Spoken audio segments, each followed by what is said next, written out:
جی میں جنید بات کر رہا ہوں واکنڈ سے. جی سر. آپ کو میں کچھ مہینوں سے سن رہا ہوں.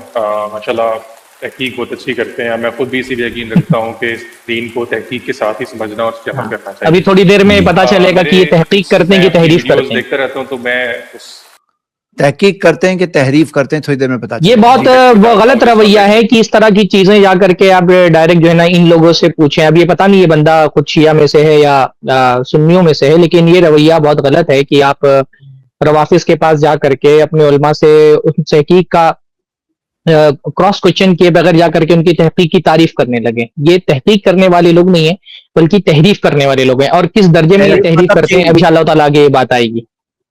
یہ خیانت کرنے آپ والے ایکسپلین لوگ ہیں یہ کرتے لوگ. ہیں. تو میں میرا جو پہلا سوال ہے وہ یہ ہے کہ میں ماتم کے حوالے سے پوچھنا چاہ رہا ہوں. تو پہلا سوال یہ ہے کہ میں کچھ عظیم شخصیتوں کے نام لیتا ہوں. حضرت ابو طالب اور حضرت خدیجہ. ان کی جب وفات ہوئی تھی تو ان کی وفات کے سال کو غم کا سال قرار دیا گیا تھا نبی صلی اللہ علیہ وسلم کی طرف سے. جی. پھر جنگ احد میں، غزوہ احد میں حضرت امیر حمزہ کی شہادت ہوئی تھی، جن کے جس خاکی کی بے حرمتی بھی کی گئی تھی. جی. میرا یہ سوال ہے کہ یہ حضرت امیر حمزہ یہ جو شہید ہوئے تھے جنگ احد میں، یہ اہل بیت میں سے ہیں، ان کے چچا ہیں، نبی صلی اللہ علیہ وسلم کے چچا ہیں. تو کیا ان کی شہادت کے اوپر نبی صلی اللہ علیہ وسلم نے کیا خود ماتم کیا یا کسی نے ماتم کیا اور انہوں نے اس کو ویلیڈیٹ کیا یا اس کو ایکسیپٹ کیا؟ پہلی تو بہتر یہ ہوگا کہ اس کی دلیل ہو کہ انہوں نے خود ماتم کیا، اگر نہیں تو کسی اور نے کیا اور نبی صلی اللہ علیہ وسلم نے اس کو جج کی اجازت دی. یہ میرا پہلا سوال ہے، اس کا آپ میرا جواب دیجیے. جی سر، آپ کی خدمت میں بھی عرض کرتا ہوں. حضرت دیکھیں، یہ امام حسین علیہ السلام کے جو مصائب ہیں وہ حضرت ابو طالب علیہ السلام کے وفات سے اس کا قیاس نہیں. ابو طالب علیہ السلام باعزت زندگی بسر کی انہوں نے. قریش کے سردار تھے، مکے کے وہ سردار تھے، سب سے بڑے مؤثر انسان تھے مکے میں. ان کی نیچرل ڈیتھ ہوئی. ان کو کسی نے بھوکے قتل نہیں کیا، پیاسے قتل نہیں کیا، ان کو کسی نے ذبح نہیں کیا. ٹھیک ہے، حضرت ابو طالب علیہ السلام. حضرت خدیجہ سلام اللہ علیہ بھی، ان کی ڈیتھ جو ہے نیچرل ڈیتھ، وہ باعث حزن ہے، لیکن جو مصیبت امام حسین علیہ السلام کی جو شہادت ہے وہ ان کی نہیں. حضرت حمزہ علیہ السلام کی جو شہادت ہوئی، اللہ کے نبی صلی اللہ علیہ وسلم کے لیے حضرت خدیجہ کی وفات جتنا بڑا غم تھا، اس کا اندازہ آپ اس بات سے لگا سکتے ہیں کہ جس سال میں حضرت خدیجہ اور حضرت ابو طالب کی وفات ہوئی ہے، اس سال کو ہی عام الحزن کہا گیا. اللہ کے نبی صلی اللہ علیہ وسلم کے لیے وہ غم کا سال تھا. حضرت خدیجہ کوئی عام خاتون نہیں تھی، وہ اللہ کے نبی صلی اللہ علیہ وسلم کی چہیتی بیوی تھیں، اللہ کے نبی صلی اللہ علیہ وسلم کی محبوبہ تھیں، اللہ کے نبی صلی اللہ علیہ وسلم کی ہمسفر تھیں. جب سے اللہ کے نبی صلی اللہ علیہ وسلم نے اپنی بعثت کے بعد دعوت کے کام کا آغاز کیا تھا، قدم قدم پر اللہ کے نبی صلی اللہ علیہ وسلم کا ساتھ دینے والی تھی، اپنا مال اللہ کے نبی صلی اللہ علیہ وسلم پر قربان کرنے والی تھی، اپنی زندگی اللہ کے نبی صلی اللہ علیہ وسلم کے لیے وقف کرنے والی تھی. بلکہ جو نفسیاتی سہارا اللہ کے نبی صلی اللہ علیہ وسلم کو ملا تھا حضرت خدیجہ سے، اس کا بدل اللہ کے نبی صلی اللہ علیہ وسلم کو حضرت خدیجہ کے بعد زندگی میں نہیں ملا. غم کا تعلق انسان کی موت سے ہے، وہ موت چاہے نیچرل ہوئی ہو یا کسی کے مارنے سے ہوئی ہو. مقتول جو ہے وہ چاہے مرنے والا چاہے مقتول ہو یا عام بیماری میں اس کی موت ہوئی ہے، غم تو غم ہوتا ہے. اگر کسی کی موت پر غم منانا یہ شریعت کے اندر جائز ہوتا تو اللہ کے نبی صلی اللہ علیہ وسلم سب سے زیادہ غم مناتے، ماتم کرتے، نوحہ کرتے حضرت خدیجہ رضی اللہ تعالیٰ عنہا کی وفات پر. خاص طور پہ ابھی آگے یہ جو نوحے کے حوالے سے دلیلیں دیں گے، اس میں سے بعض دلیلیں وہ بھی ہوں گی جن میں وہ یہ ثابت کر رہے ہوں گے کہ دیکھو یہاں پر نوحہ ہوا اور جس کی وفات ہوئی تھی اس کی وفات قتل کی وجہ سے نہیں ہوئی تھی بلکہ مرض کی وجہ سے ہوئی تھی. آگے وہ اس طرح کی دلیلیں بھی دیں گے. تو بھائی اگر امت میں نوحہ کرنا جائز ہوتا، ماتم کرنا جائز ہوتا، تو اللہ کے نبی صلی اللہ علیہ وسلم، یہ جو پوائنٹ ہے یہ بالکل ویلڈ ہے اور اس کا بہت ہی نامعقول قسم کے انہوں نے جواب دیا ہے کہ حضرت خدیجہ کی وفات کیونکہ نیچرل طریقے سے ہوئی تھی، اس لیے اللہ کے نبی صلی اللہ علیہ وسلم نے نوحہ نہیں کیا، ماتم نہیں کیا. بھائی نوحہ اور ماتم کا تعلق وفات سے ہے، چاہے وہ نیچرل طریقے سے ہوئی ہو یا کسی کے قتل کرنے سے ہوئی ہے. اور مسئلہ صرف انہوں نے تو ایک دو نام گنائے، اللہ کے نبی صلی اللہ علیہ وسلم کی زندگی میں تو بہت سارے لوگوں کی وفات ہوئی. شہادت بھی ہوئی ان کی اور نیچرل ڈیتھ بھی ہوئی. اللہ کے نبی صلی اللہ علیہ وسلم نے کسی کی وفات کا نوحہ نہیں کیا. اللہ کے نبی صلی اللہ علیہ وسلم کی بیویوں کی وفات ہوئی, حضرت خدیجہ کے علاوہ بھی دوسری بیویوں کی وفات ہوئی, اللہ کے نبی صلی اللہ علیہ وسلم نے ماتم نہیں کیا. اللہ کے نبی صلی اللہ علیہ وسلم کے بہت عزیز صحابہ کی وفات ہوئی, مظلومانہ شہادتیں ہوئی. صرف ایک حضرت حمزہ کی شہادت اللہ کے نبی کی زندگی میں نہیں ہوئی, حضرت سعد کی شہادت ہوئی.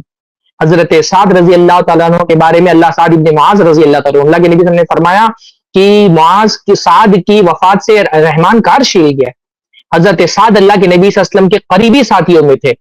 اللہ کے نبی صلی اللہ علیہ وسلم کو بہت سارے معاملات میں انصار کے کیونکہ سردار تھے, تو آپ دیکھیں گے کہ اللہ کے نبی کی شورا کے بہت خاص ممبر تھے. اللہ کے نبی صلی اللہ علیہ وسلم کو ان کی وفات سے بہت تکلیف تھی, پر اللہ کے نبی صلی اللہ علیہ وسلم نے ان کی شہادت کا غم نہیں منایا. ایسے ہی آپ دیکھیں حضرت حمزہ کے علاوہ اللہ کے نبی صلی اللہ علیہ وسلم کے جو قرا تھے, جن کو عزل اور قارا کے لوگ 70 قاریوں کو لے کر کے اللہ کے نبی صلی اللہ علیہ وسلم کے قریبی صحابی اور اللہ کے نبی صلی اللہ علیہ وسلم کے شاگرد طلبہ علم لے کر کے گئے, دھوکے سے قتل کر دیا. اتنا غم تھا اللہ کے نبی صلی اللہ علیہ وسلم کو اس کا کہ 2 مہینے تک اللہ کے نبی صلی اللہ علیہ وسلم ان قاتلوں پر قنوت نازلہ پڑھتے رہے, بد دعائیں کرتے رہے. لیکن اللہ کے نبی صلی اللہ علیہ وسلم نے یہ نہیں کیا کہ ہر سال اس تاریخ کے لوٹنے پر ان 70 صحابہ کا غم منائے. تو ایک اکیلے حضرت حمزہ رضی اللہ تعالیٰ عنہ کی مظلومانہ شہادت نہیں ہوئی, اگرچہ اس پوائنٹ کو ویلڈ بھی مان لیا جائے کہ بھی حضرت حمزہ کی شہادت مظلومانہ تھی اور باقی لوگ نیچرل ڈیتھ سے مرے, اس وجہ سے اللہ کے نبی صلی اللہ علیہ وسلم نے ان کا ماتم نہیں کیا. تو حضرت حمزہ کے علاوہ بھی بدر میں, کیا آپ بدر کے شہداء کو تو مانتے ہیں نا کہ دنیا کے عظیم ترین شہداء تھے, ان بدر کے شہداء کے لیے اللہ کے نبی صلی اللہ علیہ وسلم نے ماتم کیوں نہیں کیا سال بہ سال؟ احد کے شہداء کے اللہ کے نبی صلی اللہ علیہ وسلم کے عظیم ترین شہداء نہیں تھے؟ غزوہ خندق کے شہداء کے اللہ کے نبی صلی اللہ علیہ وسلم کے صحابہ نہیں تھے جنہوں نے اللہ کے نبی صلی اللہ علیہ وسلم کی حفاظت کے لیے اپنی جان قربان کی تھی؟ جنگ موتا کے شہداء حضرت جعفر کا کیا مقام و مرتبہ تھا؟ الطیار, اللہ کے نبی اہل بیت میں سے, وہ بھی اہل بیت میں سے, اللہ کے نبی صلی اللہ علیہ وسلم کے رشتہ دار ہیں, چچا زاد بھائی ہیں, ان کی بھی تو وفات ہوئی. ایک اکیلے حضرت حمزہ ہی تو نہیں تھے اہل بیت میں سے جن کی وفات ہوئی تھی, اللہ کے نبی کے رشتہ داروں میں اور لوگ بھی مظلومانہ شہادت پائے تھے. حضرت جعفر کی وفات کا غم اللہ کے نبی نے کیوں نہیں منایا؟ حضرت حنظلہ رضی اللہ تعالیٰ عنہ کی شہادت پر ماتم کیوں نہیں کیا؟ تو بھائی یہ ایک مثال. اس سے مجھے کبھی کبھی لگتا ہے کہ یہ جو سوال کرنے والے آتے ہیں کہیں پری پلان تو نہیں ہوتے, کیونکہ یہ بندہ اگر سوال کرنے کے لیے آیا تھا تو اس میں صرف حضرت حمزہ ہی کا حوالہ کیوں دیا؟ حوالہ تو اللہ کے نبی صلی اللہ علیہ وسلم کے ساتھ جنگوں میں وفات پانے والے, شہید ہونے والے, قتل کیے جانے والے. اگر یہ مان لیا جائے کہ قتل ہی پر ماتم کرنا ہے تو قتل کیے جانے والے صحابہ کرام کی ایک لمبی فہرست ہے اللہ کے نبی صلی اللہ علیہ وسلم کی زندگی میں جنہوں نے وفات پائی ہے. تو بھائی حضرت پہلی مطلب جواب کا پہلا حصہ تو ہمارا یہ ہے کہ ماتم کا تعلق وفات سے ہے, چاہے وہ نیچرل ڈیتھ ہوئی ہو چاہے وہ مقتول ہو, مرنے والا, دونوں صورتوں میں اگر ماتم جائز ہوتا تو شریعت نے اللہ کے نبی صلی اللہ علیہ وسلم نے ماتم کیا ہوتا, حضرت خدیجہ کا بھی حضرت حمزہ کا بھی. اور اگر آپ یہی دلیل دیتے ہیں کہ کیونکہ حضرت حمزہ مقتول تھے اس وجہ سے اللہ کے نبی نے ان کا ماتم کیا, حضرت خدیجہ کا نہیں کیا, تو مقتول اکیلے حضرت حمزہ نہیں تھے, مقتول حضرت حمزہ کے علاوہ بھی بہت سارے لوگ تھے. شہادت حضرت حمزہ کے علاوہ بھی بہت سارے صحابہ نے پائی, اہل بیت میں سے بہت سارے لوگوں نے شہادت پائی. اللہ کے نبی صلی اللہ علیہ وسلم نے کسی کا ماتم نہیں کیا. اللہ کے نبی کا ماتم نہ کرنا اس بات کی دلیل ہے کہ ہمارا دین ماتم والا دین نہیں. آگے بڑھائیں. یہ میں آپ کو بتا دیتا ہوں کہ اس میں جماعت مخالفین کے ہاں بہت سارے روایات ہیں کہ رسول اللہ صلی اللہ علیہ وسلم جب احد سے واپس آئے تو وہاں پر وہ زور سے روئے اور چیخ کے روئے حضرت حمزہ علیہ السلام کی شہادت پر. میں آپ کو کتاب دکھا دیتا ہوں, 1 منٹ یہ اگر آپ اجازت دیں. اور پھر دوسروں کو بھی حکم دیا کہ تم حمزہ پہ رویا کرو. 1 منٹ میں وہ ایک کتاب میرے پاس ہے, دوسرا کتاب شیلف سے اٹھانا ہوگا. 1 منٹ آپ مجھے اجازت. یہ کتاب میرے ہاتھ میں, یہ المستدرک علی الصحیحین ہے. میں اس کو فل اسکرین کرتا ہوں تاکہ سب کو نظر آئے, پھر میں آپ کو واپس لکھاتا ہوں. المستدرک علی الصحیحین للحاکم النیسابوری, آپ دیکھ رہے ہیں یہ میرے ہاتھ میں جلد نمبر 3 ہے, دارالفکر بیروت لبنان میں یہ کتاب چھپی ہے. یہاں میں آپ کو لے کے چلتا ہوں یہاں پر صفحہ نمبر 407 میں, یہ صفحہ نمبر 407 ہے, یہ صفحہ نمبر 407 ہے, کتاب معرفت الصحابہ میں. اچھا یہاں پر حدیث نمبر اس اگلے صفحے میں آپ اس میں کئی احادیث ہیں حضرت حمزہ علیہ السلام کی شہادت پر. یہ جو 4963 ہے. جابر بن عبداللہ کہتے ہیں کہ رسول اللہ صلی اللہ علیہ وسلم نے حضرت حمزہ علیہ السلام کو کھوئے، یعنی شہادت ہو گئی حمزہ علیہ السلام کی یوم احد جب لوگ بھاگ گئے تھے. اچھا، جب لوگ واپس آئے تھے تو رسول صلی اللہ علیہ وسلم نے دیکھا کہ حمزہ نہیں ہے. لوگ بھاگ گئے تھے نا جنگ سے، جب لوگ واپس آئے تو انہوں نے دیکھا کہ حمزہ یہاں پہ نہیں ہے. حمزہ کہاں ہے؟ لوگوں نے دیکھا، کسی نے کہا کہ میں نے ان کو ایک درخت کے ساتھ دیکھا تھا کہ وہ لڑ رہے تھے بہت بہادری سے اور کہتے تھے کہ میں اللہ کا شیر ہوں اور نبی صلی اللہ علیہ وسلم کا شیر ہوں، اور میں ابو سفیان اور اس کے اصحاب سے، ابو سفیان اور اس کے ساتھی سے میں برات کا اظہار کرتا ہوں. اچھا، فصار نحوہ، نبی صلی اللہ علیہ وسلم اس جگہ پہ گیا جب انہوں نے دیکھا کہ زندوں میں ابو سفیان حمزہ علیہ السلام زندوں میں نہیں ہے، تو اس شخص نے کہا تھا کہ وہ درخت کے ساتھ میں نے دیکھا تھا، وہ بہت بہادری سے لڑ رہے تھے وہاں پہ. تو وہاں پہ چلے گئے. فلما رأى جبهته بكى، جب انہوں نے دور سے دیکھا اپنے چچا کا جبین مبارک دیکھا، دور سے نظر آیا تو پتہ چلا کہ یہ شہید ہیں، تو روئے ہیں.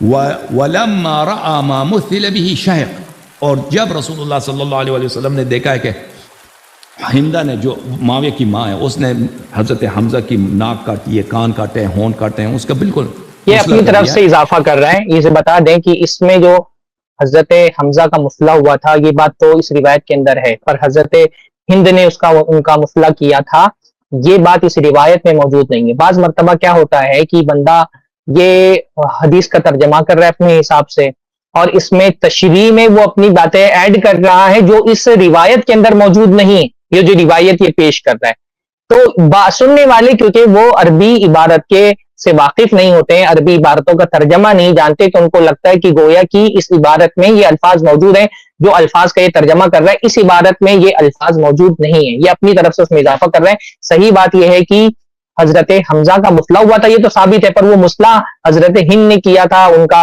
اور ان کا کلیجہ چبایا تھا، یہ ساری باتیں ثابت نہیں ہیں حدیثوں سے. جی آگے بڑھائیں.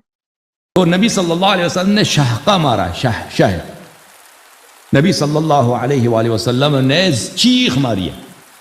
یہ نبی صلی اللہ علیہ وسلم کی سنت ہے، ٹھیک ہے نا. شہقہ بولتے ہیں چیخ مارنے اور زور سے رونے کو. اچھا، یہ جلد نمبر 2 ہے مسند احمد کی، مسند احمد ابن حنبل، جلد نمبر 2، شاب دار احیاء تراث العربی. یہاں پہ میں آپ کو لے کے چلتا ہوں صفحہ نمبر 119 میں، 129 میں، 129 میں، یہ پیج نمبر 129 ہے، ٹھیک ہے نا. اس میں ملاحظہ کریں حدیث نمبر 4964، 4964. ان ابن عمر، عبداللہ ابن عمر کہتے ہیں کہ رسول اللہ صلی اللہ علیہ وسلم احد سے واپس آئے. فجعلت نساء الانصار یبکین علی من قتل من ازواجہن. جب وہ واپس آئے احد سے تو انصار کی عورتیں، مدینے والے عورتیں، ان کے جو عزیز قتل ہوئے تھے، شہید ہوئے تھے، تو ان پہ رونا شروع کر دی. انہوں نے رونا شروع کر دی، رونا شروع کر دی، رونا شروع کر دیا. تو عورتوں نے، فقال رسول اللہ صلی اللہ علیہ وآلہ وسلم ولكن حمزة لا بواکی له. رسول اللہ صلی اللہ علیہ وسلم نے کہا کہ میرے چچا حمزہ کا کوئی رونے والا نہیں. اچھا، ایک بات میں ایک بار روک دیں. یہ شہوق کا جو لفظ انہوں نے اس کا چیخ مار کر کے رونے سے جو ترجمہ کیا ہے، یہ ترجمہ غلط ہے. شہوق اصل میں کس کو کہتے ہیں؟ عربی لغات اب جب دیکھتے ہیں تو شہوق کا مطلب کیا ہوتا ہے؟ الشہوق هو صوت حزین یخرج من الصدر عند البکاء الشدید. شہوق کہتے ہیں غم کی آواز کو. یہ چیخ مارنے کا ترجمہ نہیں ہوتا شہوق کا. آپ مختلف لغات کی کتابوں میں شہوق کا معنی دے سکتے ہیں. آپ بلکہ آپ گوگل کریں گے نا انشاءاللہ تعالیٰ تو آپ کو گوگل جیمنی سے اس کا ترجمہ مل جائے گا. شہوق کس کو کہتے ہیں؟ ہوا صوت حزین، غم کی آواز کو کہتے ہیں. یخرج من الصدر، یہ آواز البکاء شدید، جب آدمی بہت زیادہ روتا ہے، تو جب شدید انسان کو رونا آتا ہے. بھئی اللہ کے نبی صلی اللہ علیہ وسلم کے لیے حضرت حمزہ کی شہادت بہت غم کی شہادت، بہت تکلیف دہ شہادت تھی، اور ہمارا دین ماتم کرنے سے منع کرتا ہے، رونے سے منع نہیں کرتا. اور رونا انسان کے اختیار میں ہوتا بھی نہیں ہے پورے طور پہ. انسان کی فطرت ہے کہ اگر بہت شدید غم کی کوئی حالت ہو تو رونا، اس کی آنکھوں سے آنسو نکل جاتے ہیں، اس کے دل میں جو غم ہوتا ہے وہ اس کے رونے کی آواز میں تبدیل ہو جاتا ہے، اور یہ رونا پورے طور پہ انسان کے کنٹرول میں نہیں ہوتا. تو وہ جو بلکہ یہ جو آواز نکلتی ہے یہ چیخ کی آواز نہیں ہوتی ہے. لغات میں یہ ہوا صوت حزین یخرج من الصدر، جو دل سے آواز نکلتی، سینے سے جو آواز نکلتی ہے، عند البکاء الشدید، جب انسان کو شدید رونا آ رہا ہوتا ہے اس وقت کی آواز نکلتی ہے. تو اس کو چیخنا نہیں بولتے ہیں، اس کو ماتم کرنا نہیں بولتے ہیں. پہلی بات تو یہ. دوسری بات یہ ہے کہ مسئلہ وہی ہے کہ آپ سے جس چیز کا ثبوت مانگا گیا ہے، جس چیز کی دلیل مانگی گئی ہے، اس کی دلیل دیجیے. ہمارا روافظ کے ساتھ، شیعہ حضرات کے ساتھ اعتراض اس پر نہیں کہ کسی کی موت پر کوئی انسان رو سکتا ہے کہ نہیں رو سکتا ہے. موت پر رونا تو انسان کی فطرت ہے. ہم اس کے خلاف ہی نہیں کہ کسی انسان کی موت ہو جائے تو آپ روئیں. رونے پر اختلاف نہیں ہے، اختلاف ماتم کرنے پر ہے، اختلاف نوحہ پر ہے، اختلاف سینہ کوبی پر ہے، اختلاف اپنے کما زنی پر ہے، اپنے آپ کو زخمی کرنے پر ہے، اپنے چہرے پر ہاتھ مارنے پر ہے، اپنے جسم کو چھریوں سے اور تلواروں سے اور بلیڈ سے لہو لہان کرنے پر ہے، اور اس کو ہر سال ایک خاص تاریخ میں ریپیٹ کرنے پر ہے. دیکھیے، ایک ہوتا ہے غم ہونا اور ایک ہوتا ہے غم منانا. ہم غم ہونے کے خلاف نہیں ہے بھائی، کسی کی بھی انسان کے قریبی انسان کی موت ہوگی اس کو غم ہوگا. شریعت غم ہونے سے نہیں روکتی کہ تمہارے دل میں غم ہونا نہیں چاہیے، بلکہ غم ہونا تو انسان کے اختیار میں نہیں ہوتا ہے. شریعت رونے سے بھی نہیں روکتی ہے کہ رونا بھی انسان کے اختیار میں نہیں ہے. بہت شدید تکلیف میں انسان کتنا بھی صبر کرنے والا اس کو رونا نکل جاتا ہے، بلکہ اگر شدید اس کو رونا آ رہا ہو تو وہ اپنے آپ کو کنٹرول نہیں کر پاتا ہے. ہمارا اختلاف رونے پر نہیں ہے، ہمارا اختلاف ماتم پر ہے، کما زنی پر ہے، اسکوریزی پر ہے جو یہ حضرات کرتے ہیں. تو اگر یہ بات مان بھی لی جائے کہ اللہ کے نبی کی روتے روتے چیخ بھی نکل گئی، اگر یہ ترجمہ کر رہے ہیں اس ترجمے کو صحیح مان بھی لیا جائے تو اس سے ماتم کرنا ثابت نہیں ہوتا. اس حدیث سے اپنی وہ خرافات جو آپ محرم کو عاشورہ کے دن سڑکوں پر انجام دیتے ہیں، ہمارے دین کو بدنام کرتے ہیں، اس کی شبیہ خراب کرتے ہیں، اس کا ثبوت آپ کو اس حدیث سے ملتا نہیں ہے. اس حدیث سے صرف اتنی بات سمجھ میں آتی ہے، استدلال اگر کرنا کہ کسی انسان کی قریبی کی موت ہوئی ہو تو اس کی موت پر انسان رو سکتا ہے، اور یہ رونا شدید بھی ہو سکتا ہے، بس اس سے زیادہ اور کو ثابت نہیں ہوتا ہے. جی آگے بڑھائیں. مدینے والے اپنے مردوں پہ، اپنے شہیدوں پہ رو رہے ہیں. میرے چچا حمزہ کو کوئی یاد کرنے والا، رونے والا، ماتم کرنے والا نہیں. ثم نام فاستنبه وهن يبكين، پھر وہ سو گئے. جب بیدار ہو گئے تو سنا کہ عورتیں جو ہیں، اب حمزہ کے لیے عورتوں کو جب پتہ چلا کہ رسول صلی اللہ علیہ وسلم کی خواہش ہے کہ حمزہ کی ماتم کیا جائے تو مدینہ والوں نے حمزہ کی ماتم کرنا شروع کیا. روک دیں، یہیں پہ روک دیں. اللہ کے نبی صلی اللہ علیہ وسلم کی خواہش ہے کہ حمزہ پہ ماتم کیا جائے. پہلی بات تو اللہ کے نبی صلی اللہ علیہ وسلم نے ماتم کی بات نہیں کی. اللہ کے نبی صلی اللہ علیہ وسلم نے دیکھا ماتم ہو رہا تھا وہاں پر. حدیث کے الفاظ کیا ہیں؟ یبکینا، کہ یہ عورتیں رو رہی تھیں. بھائی رونے کو ماتم کیسے بنا دیا آپ نے؟ دیکھیے، اس لیے میں نے کہا نا کہ یہ لوگ تحقیق کے نام پر تحریف کرتے ہیں. حدیث کے ساتھ الفاظ کیا ہیں؟ یبکینا. بھائی وفات ہوئی تھی، 70 صحابہ شہید ہوئے تھے، بڑی تعداد اس میں سے انصار کے صحابہ کی تھی. ان کی جب جنازے لائے گئے تو ان کے گھر والے رو رہے تھے. ہم نے پہلے کہا اختلاف رونے پر نہیں ہے. آپ نے رونے کا ترجمہ ماتم کرنا کیسے کہہ دیا کہ ماتم ہو رہا تھا اور اللہ کے نبی صلی اللہ علیہ وسلم کو یہ افسوس تھا کہ حضرت حمزہ پہ کوئی ماتم کرنے والا نہیں. اچھا، اللہ کے نبی صلی اللہ علیہ وسلم نے، اللہ کے نبی صلی اللہ علیہ وسلم کو افسوس کس بات پر تھا؟ اللہ کے نبی کو افسوس اس پر نہیں تھا کہ حضرت حمزہ کو کوئی ماتم کرنے والا نہیں. مسئلہ یہ تھا کہ انصار تو بھائی مدینہ کے تھے، تو جب ان کے شہداء لائے گئے اور ان کے جنازے، ان کی موت کی خبریں پہنچی مدینہ تک کے، تو ان کے گھر خاندان کے افراد سارے کے سارے مدینہ میں تھے، سارے جمع ہو گئے اور رونے لگے. حضرت حمزہ کا معاملہ یہ تھا کہ وہ انصاری نہیں تھے، وہ مہاجر تھے، مکہ سے ہجرت کر کے آئے تھے. بنو ہاشم بڑی تعداد میں ابھی ہجرت نہیں کر سکے تھے. بنو ہاشم کی بڑی تعداد، یعنی جس خاندان کے حضرت حمزہ تھے وہ تو مکہ میں تھی. اس میں سے بہت سارے ایسے بھی تھے جو اسلام جنہوں نے قبول نہیں کیا تھا. تو حضرت حمزہ کا غم کرنے والے مدینہ میں بہت تعداد میں کم تھے. تو اللہ کے نبی صلی اللہ علیہ وسلم کو اس پر افسوس ہوا کہ حضرت حمزہ کی وفات ہوئی اور ان کا غم کرنے والے، ان کی موت پر اس لیے فرمایا لا بوا کیا لہا، اس کو کوئی رونے والا بھی نہیں. اس پر کوئی رونے، ان پہ کوئی رونے والا بھی نہیں، یعنی رونے والے بہت کم تھے، کیونکہ حضرت حمزہ کا خاندان پہلی بات مکہ میں تھا، اور اس میں سے بہت بڑی تعداد ایسے بھی لوگوں کی تھی جنہوں نے اسلام ابھی قبول نہیں کیا تھا، بنو ہاشم کے لوگ تھے. تو اللہ کے نبی کو اس پر افسوس تھا کہ اتنی عظیم شہادت ہوئی ہے اور ان کا غم کرنے والے بھی مدینہ کے اندر موجود نہیں. پر اللہ کے نبی صلی اللہ علیہ وسلم، نہ تو یہاں پہ ماتم کا لفظ ہے، یہاں پر رونے کا لفظ ہے، نہ اللہ کے نبی صلی اللہ علیہ وسلم نے حکم دیا کہ تم ماتم کرو، بس اللہ کے نبی صلی اللہ علیہ وسلم نے اپنے افسوس کا اظہار کیا. وَلَكِنَّ حَمْزَةَ لَا بَوَاكِيَ لَهُ. آگے بڑھتے ہیں. پھر وہ سو گئے. جب بیدار ہو گئے تو سنا کہ عورتیں جو ہیں اب حمزہ کے لیے، عورتوں کو جب پتہ چلا کہ رسول صلی اللہ علیہ وسلم کی خواہش ہے کہ حمزہ کی ماتم کیا جائے تو مدینہ پھر ماتم بول رہے ہیں. ماتم کا لفظ اس کے اندر آیا ہی نہیں، اس میں بار بار لفظ آیا ہے رونے کا، ماتم کا لفظ نہیں آیا ہے. یہ بندہ اپنے باطل مذہب کو ثابت کرنے کے لیے بلا وجہ جو ہے نا ایک حدیث کے اندر تحریف کر رہا ہے. جی کی ماتم کرنا شروع کیا. فَهُنَّ الْيَوْمِ إِذَا يَبْكِينَ يَنْدُبْنَ بِحَمْزَةٍ.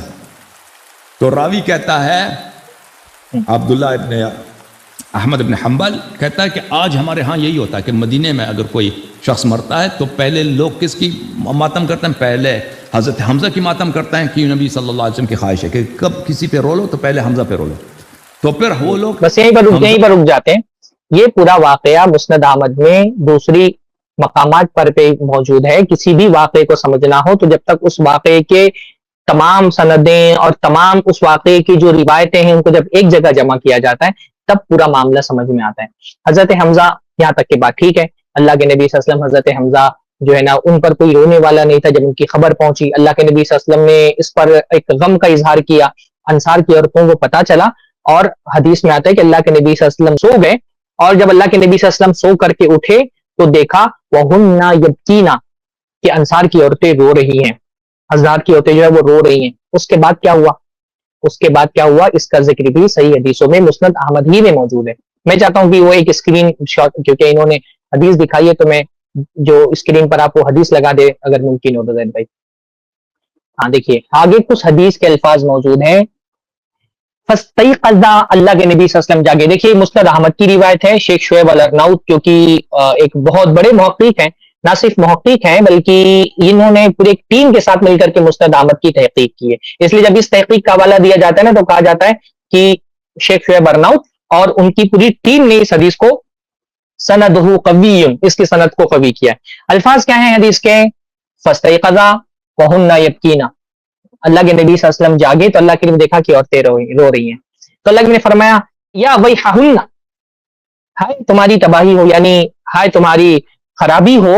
اہن ہا ہونا حتلان، اللہ کے نبی فرمایا کیا یہ لوگ اب تک یہیں پر موجود ہیں، آ کر کے رو رہی ہیں. مروہن فلیرجعن، اللہ کے نبی فرمایا مروہن ان کو حکم دو، فلیرجعن کہ وہ لوٹ جائیں، ولا یبکین علیہا لیکن بعد اليوم، اور آج کے بعد سے کسی بھی ہلاک ہونے والے پر روئے نہ. آج کے بعد سے اللہ کے نبی صلی اللہ علیہ وسلم نے منع فرما دیا. وہ عورتیں آئیں، اصل میں ہوتا تھا کیا، اس پورے ثقافتی پس منظر کو آپ سمجھیں، ہوتا کیا تھا کہ کچھ عورتیں خاص اس لیے ہوتی تھیں کہ اگر کسی کا کوئی رونے والا نہ ہونا تو ان کو خاص بلایا جاتا تھا، پیمنٹ کی جاتی تھی، ان کا کام یہ ہوتا تھا، پیشہ یہ ہوتا تھا کہ وہ آ کر کے روتی تھی. ایسے لوگوں کو نوحہ گر کہا جاتا تھا. ہندوستان میں بھی اس کا رواج تھا، عربوں میں بھی اس کا رواج تھا. آپ نے وہ غالب کا شعر سنا ہوگا کہ حیراں ہوں دل کو روں کی پیٹو جگر کو میں، اور کیسے ہے کہ وہ ہو تو کسی مقدور ہو تو رکھوں کسی نوحہ گر کو میں، مقدور ہو تو رکھوں کسی نوحہ گر کو میں، یعنی میرے اندر قدرت ہو، ہاں میرے اندر قدرت ہو تو میں کسی نوحہ گر کو بلا کر کے اپنے لیے الگ سے نوحے کا ماتم کروں. تو حیراں ہوں دل کو رو کی پیٹو جگر کو میں، مقدور ہو تو رکھو کسی نوحہ گر کو میں. ہوتا کیا تھا، کچھ خاص عورتیں ہوتی تھیں جو بلائی جاتی تھی خاص طور پہ، اور ان کا کام یہ ہوتا تھا کہ تو میت پہ آ کر کے رو، کیونکہ ان کا کوئی رونے والا نہیں. یہ عربوں میں ایک بڑی بات سمجھی جاتی تھی کہ بھئی ان پر بہت زیادہ لوگ رونے والے موجود ہیں. اللہ کے نبی نے فرمایا ولا یبکین علیہا لیکن بعد اليوم، آج کے بعد سے یہ رواج ختم ہوگا کہ خصوصی طور پہ عورتوں کو بلا کر کے اور ان کو رلوایا جائے میت پہ. اللہ کے نبی صلی اللہ علیہ وسلم کی دوسری بھی حدیثیں انشاءاللہ زید بھائی آگے وہ حدیثیں پیش کریں گے کہ اللہ کے نبی صلی اللہ علیہ وسلم نے کیسے نوحہ کرنے سے منع فرمایا ہے باقاعدہ. تو بھائی جب پورا کانٹیکسٹ آپ جمع کرتے ہیں تو بات کیا سمجھ میں آتی ہے، بات یہ سمجھ میں آتی ہے کہ ٹھیک ہے اللہ کے نبی صلی اللہ علیہ وسلم کو اس پر افسوس تھا کہ حضرت حمزہ کے قریبی رشتہ دار مدینہ میں موجود نہیں ہے، اس لیے ان پر رونے والا کوئی نہیں ہے. پر جب انصار کی عورتوں کو یہ لگا کہ اللہ کے نبی صلی اللہ علیہ وسلم کو خوش کرنے کے لیے ہم آرٹیفیشلی جا کر کے، ظاہر سی بات ہے اتنا غم نہیں تھا جیسا اپنے قریبی لوگوں کا غم تھا، لیکن کیونکہ وہاں پہ رواج تھا میت کے پر نوحہ کرنے کا اور میت کے پاس جا کر کے رونے کا، تو عورتیں آئیں اور وہ روئیں، اور جب وہ روئیں اللہ کے نبی صلی اللہ علیہ وسلم جاگے اور دیکھا کہ عورتیں آ کر کے رو رہی ہیں تو اللہ کے نبی صلی اللہ علیہ وسلم نے منع فرمایا. جب پوری حدیث کانٹیکٹ کے ساتھ سامنے رکھی جاتی ہے تو پتا چلتا ہے کہ یہ عمل ہوا، پر اللہ کے نبی صلی اللہ علیہ وسلم نے اس کو پسند نہیں کیا، بلکہ فرمایا آج کے بعد اب تک جو ہوا وہ ہو گیا. ٹھیک ہے اللہ کے نبی صلی اللہ علیہ وسلم کی خواہش سمجھ کر کے انصار کی عورتیں آئی روئی، پر اللہ نے فرمایا بعد الیوم، آج کے بعد سے کسی وفات پانے والے پر، کسی ہلاک ہونے والے پر کوئی روئے گا نہیں. تو جب پوری حدیث سامنے آتی ہے تو یہ حدیث جو آپ ماتم کی دلیل کے طور پہ پیش کر رہے ہیں، یہ تو ماتم کی حرمت کی دلیل ہے. اصل میں جس مسند احمد سے آپ نے آدھا واقعہ روایت کیا ہے، آدھا واقعہ بیان کیا ہے، جب وہ پورا واقعہ سامنے لایا جاتا ہے تو پتا چلتا ہے کہ اللہ کے نبی صلی اللہ علیہ وسلم نے ماتم سے منع فرمایا. باقی رہی یہ بات، آگے بھی یہ بات حوالے پیش کریں گے کہ مدینہ میں یہ رواج تھا کہ عورتیں جو ہے اس کے بعد جب بھی کسی کی وفات ہوتی تو حضرت حمزہ کا وفات پر روتی، ان کے غم پر روتی، اور اس کے بعد اپنے رشتہ دار کے غم پر روتی. تو بھائی ہمارے لیے اللہ کے نبی صلی اللہ علیہ وسلم کی حدیث دلیل ہے، ہمارے لیے مدینہ میں کیا ہو رہا تھا یہ دلیل نہیں ہے. جب اللہ کے نبی صلی اللہ علیہ وسلم نے صراحت کے ساتھ یہ بات کہہ دی کہ آج کے بعد کسی مرنے والے پر اس طرح سے رویا نہیں جائے گا، تو ہمارے لیے پھر اللہ کے نبی صلی اللہ علیہ وسلم کی حدیث دلیل بنتی ہے. ممکن ہے مدینہ کے کچھ لوگوں کو اللہ کے نبی صلی اللہ علیہ وسلم کا یہ حکم نہ ملا ہو اور وہ یہ سمجھ رہی ہوں کہ اللہ کے نبی صلی اللہ علیہ وسلم کو کیونکہ حضرت حمزہ کی وفات کا غم تھا تو ہم آج تک اس کو غم منائیں گے. تو جب اللہ کے نبی کی صحیح صریح حدیث آ گئی، میں اس کی سندوں پہ بھی نہیں جاتا جو آگے انہوں نے روایتیں پیش کی، آپ چاہیں تو اس کو آگے بھی بڑھا سکتے ہیں. ٹھیک ہے روایتوں میں یہ بات موجود ہے کہ مدینہ میں بعض دور میں یہ چلن تھا کہ حضرت حمزہ کی موت پر لوگ روتے تھے، اپنے وفات کے قریبی کسی قریبی کی وفات ہوتی تو پہلے حضرت حمزہ پر روتے پھر اپنے قریبی پر روتے. لیکن یہ اللہ کے نبی صلی اللہ علیہ وسلم کے عمل کے خلاف ہے، اللہ کے نبی صلی اللہ علیہ وسلم کے حکم کے خلاف ہے. ہمارے لیے دلیل اللہ کے نبی صلی اللہ علیہ وسلم کا حکم ہے، مدینہ والوں کا عمل ہمارے لیے دلیل نہیں ہے. بس اتنا جواب جو ہے نا اس بات کے لیے کافی ہے کہ مدینہ والے یہ کام کرتے تھے. باقی رہا اللہ کے نبی صلی اللہ علیہ وسلم کا معاملہ تو اللہ کے نبی نے تو اس سے منع فرمایا. آگے بڑھتے ہیں. پر رونے کے بعد عورتیں جو ہے نا اپنی عزیز پہ روتی ہیں، پہلے وہ حمزہ پہ ندوہ کرتی ہیں، ماتم کرتی ہیں، نوحے پڑھتی ہیں. اور ملاحظہ کریں کہ یہ کتاب البدایہ والنہایہ لابن کثیر الدمشقی، چاپ بیت الافکار الدولیہ جزء اول، یہ البدایہ والنہایہ. میں آپ کو اس کتاب میں لے کے چلتا ہوں صفحہ نمبر 541 میں 541. ملاحظہ کریں یہاں پر یہ 541 ہے، یہاں پر یہی حدیث جو میں نے آپ کو مسند احمد سے دکھائی ہے نا، احمد حنبل والی حدیث وہ نقل کرتا ہے. فَهُنَّ الْيَوْمِ إِذَا يَبْكِينَ يَنْدُبْنَ حَمْزَةَ وَهَذَا عَلَى شَرْطِ مسلم. کیا فرماتے ہیں یہ حدیث جو رسول صلی اللہ علیہ وسلم نے مدینہ والوں سے گلایا کیا کہ تم میرے چچا حمزہ پہ کیوں نہیں روتے، تو یہ صحیح ہے بشرط مسلم. اور مدینہ والوں یہ کہاں سے یہ بات بول رہے ہیں میرے چچا حمزہ پہ کیوں نہیں روتے؟ مطلب یہ تو حدیث کے الفاظ ہیں بھی نہیں، یہ بندہ اپنی طرف سے کیسے باتیں ایڈ کرتا ہے. بات صرف اتنے لوگوں نے فرمایا وَلَكِنَّ حَمْزَةَ لَا بَوَاكِيَ لَهُ، حمزہ پہ کوئی رونے والا نہیں. اللہ کے نبی کو اس پر افسوس تھا کہ آپ کے قریبی رشتہ دار مدینہ میں موجود نہیں تھے، بس اس کا افسوس تھا. اللہ کے نبی نے یہ کہا کہ میں نے حمزہ پہ کوئی تم روتے کیوں نہیں، یہ کہا اللہ کے نبی صلی اللہ علیہ وسلم نے فرمایا. اللہ کے نبی نے کوئی مطالبہ نہیں کیا، اللہ کے نبی نے طلب نہیں کیا، تقاضا نہیں کیا کہ حضرت حمزہ پہ آ کر کے رو. بس اللہ کے نبی نے غم کا اظہار کیا، بھائی کوئی آدمی سفر پر اس کی وفات ہو جائے یا اپنے خاندان والوں سے دور اس کی وفات ہو جائے تو غم ہوتا ہے کہ بندے کی وفات بھی ہو گئی اور اس کے قریبی خاندان گھر والے لوگ اس کے پاس موجود نہیں ہے. اللہ کے نبی کو بس اس پر افسوس تھا کہ آپ کے قریبی رشتہ دار وہاں پر موجود نہیں تھے، پر اللہ کے نبی نے مطالبہ نہیں کیا کہ آ کر کے حمزہ پر رو. جو یہ بندہ کہہ رہا ہے کہ تم روتے کیوں نہیں حضرت حمزہ پر، اللہ کے نبی صلی اللہ علیہ وسلم نے اس کا مطالبہ نہیں کیا، بلکہ جب اللہ کے نبی سو کر کے اٹھے اور لوگوں کو روتا ہوا دیکھا کہ رونے والیاں آ کر کے خصوصی طور پہ رو رہی ہیں تو باقاعدہ اللہ کے نبی نے منع فرمایا. جی آگے بڑھیں. ماتم کرنا کیا تھا حمزہ پر، اور آج تک حمزہ پہ ماتم ہوتا ہے. تو یہ وہاں پر ہے کتاب بشرط مسلم سے یہ، اور یہ مستدرک حاکم میں بھی ہے. مستدرک حاکم میں آپ کو دکھاؤں حمزہ کی جو ہے حضرت حمزہ کی ماتم. دیکھو یہ المستدرک علی الصحیحین ہے، جلد نمبر 1 ہے، جزء اول، چاپ دار الفکر. یہ صفحہ نمبر 490 ہے، 490. حدیث نمبر 1438 ہے. انس روایت کرتے ہیں ھذا حدیث صحیح علی شرط مسلم، علی شرط مسلم، ٹھیک ہے نا، حدیث پہ شرط مسلم. 1438 وافقہ الذہبی فی التلخیص علی شرط مسلم. ذہبی نے کہا کہ یہ بشرط مسلم صحیح ہے. وہ اشہر حدیث بالمدینہ فإن نساء الانصار لا يندبن موتاهن حتى يبكين حمزہ والى یومنا هذا. ذہبی کی وفات ہے سن 748. ذہبی کی وفات کب ہے؟ سن 748 ہجری کو. کہتا ہے یہ بڑا حدیث مشہور ہے، اور کہتا ہے آج تک ہمارے ہاں اسی طرح ہے کہ مدینے میں عورتیں اگر کسی مردہ پر ماتم کرنی ہو کہ کوئی مر گیا ان کا، پہلے اس اپنے مردے پہ نہیں روتی. ہمارے پاس رواج ہی یہی، سب سے پہلے حضرت حمزہ علیہ السلام پہ ماتم کرتی ہیں عورتیں، پھر اپنے مردے پہ روتی ہیں. ابھی تک انہوں نے دیکھیے بدعتی کا پرابلم یہی ہوتا ہے نا، بدعتی کا پرابلم یہی ہوتا ہے کہ اس کو صحیح صحیح دلیلیں تو نہیں دکھتی ہیں دین کے معاملے میں. اگر اس کے موافق نہیں ہے اس کی دلیلیں تو وہ صحیح ترین دلیلوں کو نظر انداز کر دے گا، اور اس کے موافقت میں اگر مل جائے تو وہ رواج کو بھی دلیل بنا لے گا. آپ دیکھیں اللہ کے نبی صلی اللہ علیہ وسلم کی حدیث، بلکہ قرآن کی آیتیں دیکھیں، اسلام کا عمومی مزاج دیکھیں.